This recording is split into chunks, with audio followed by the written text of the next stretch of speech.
Hey! What's up? What's up mga ka-ex? Bago ang lahat, tong bago nating intro.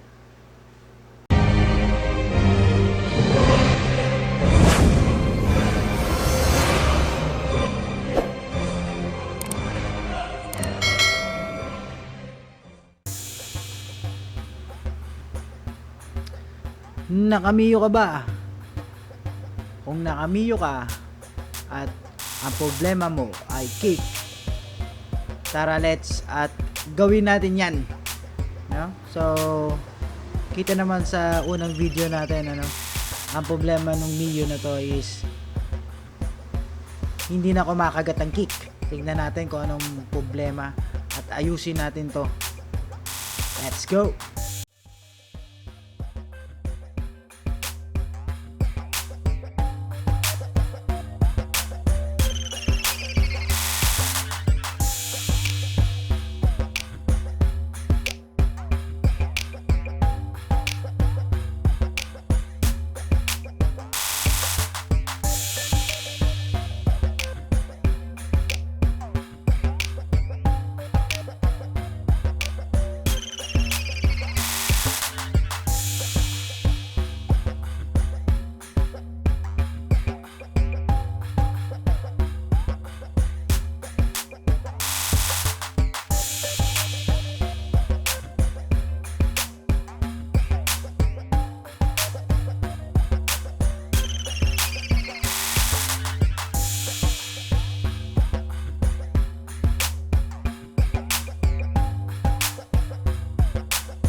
So, okay, na-access na natin, natanggal na natin yung crankcase ng MIO, no?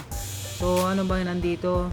Syempre, yung kick shaft, and then yung kick pedal nyo, and then, ang may diferensya natin is yung pinion gear. So, ang pinion gear, yun yung mismong kumakagat doon sa shafting ng crank para umikot ito, no? Naubos na siguro sa katagalan nakakakik. Siguro palaging kinikik kasi hindi pa napalitan ng battery. Naubos yung ngipin ng pinion gear ng kick starter natin, ano? Let's go, palitan na natin to. Access natin yung pinion gear. Meron tong takip. So kailangan natin gumamit ng impact wrench just to pull it out kasi medyo matigas siya kasi naka-torque. Either na malaking screwdriver or impact wrench.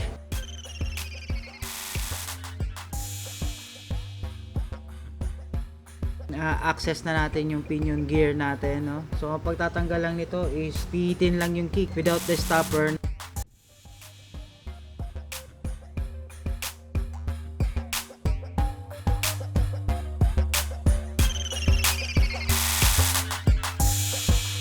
Kung ano yung positioning nung stopper natin, ganun din ikabit natin sa bago natin na pinion gear.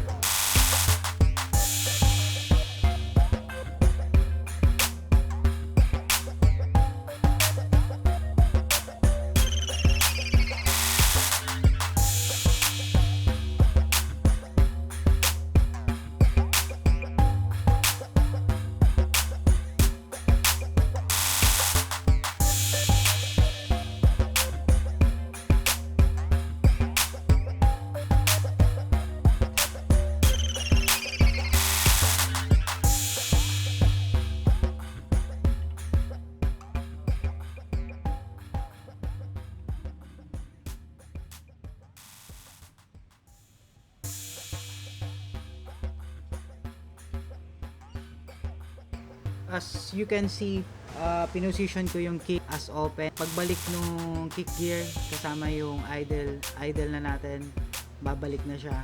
dun sa dati niyang posisyon. So meron akong katulong dito kasi medyo matigas yung spring ng kick. So kailangan may maghawak ng crankcase, ha? Shout out SpongeBob.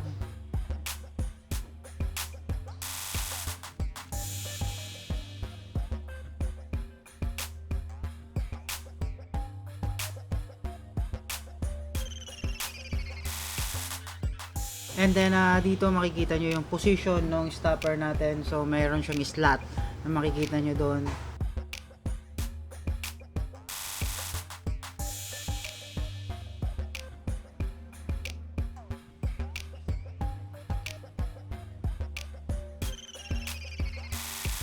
At ibalik ang plate, the stopper plate for the kick gear and then the pinion gear.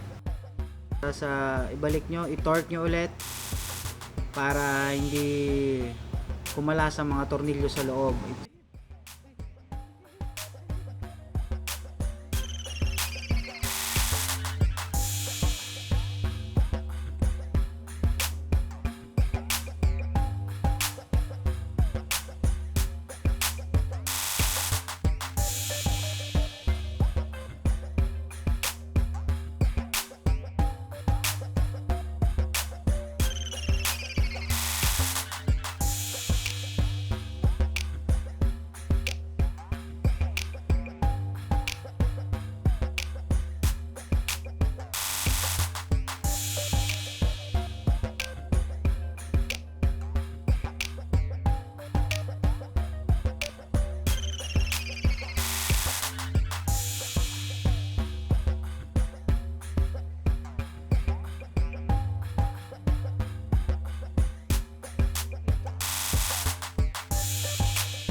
So okay, nabalik na natin yung plating cover ng crankcase natin sa MIO, no?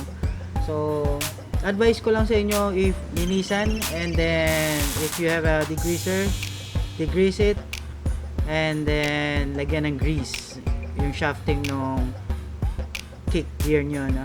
So in this case malambot ang kanyang shafting, so hindi ko na nilagyan ng grease.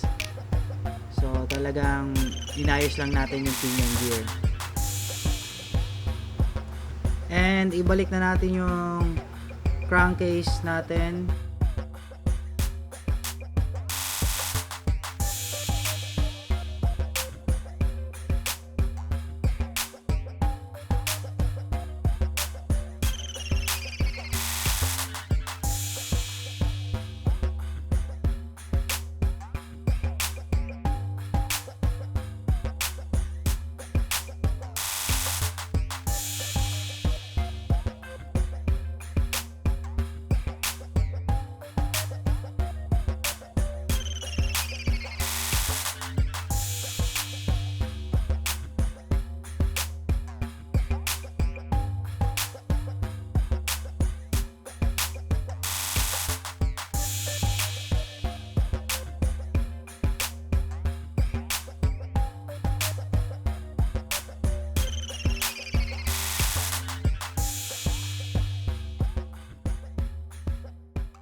At ayun na nga, natapos na nga natin.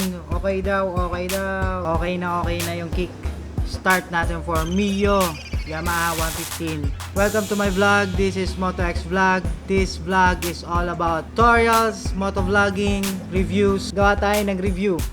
Helmet using the GoPro 7 or Session here. Review natin to kung anong mic ang gamit ko sa loob. Have a good day!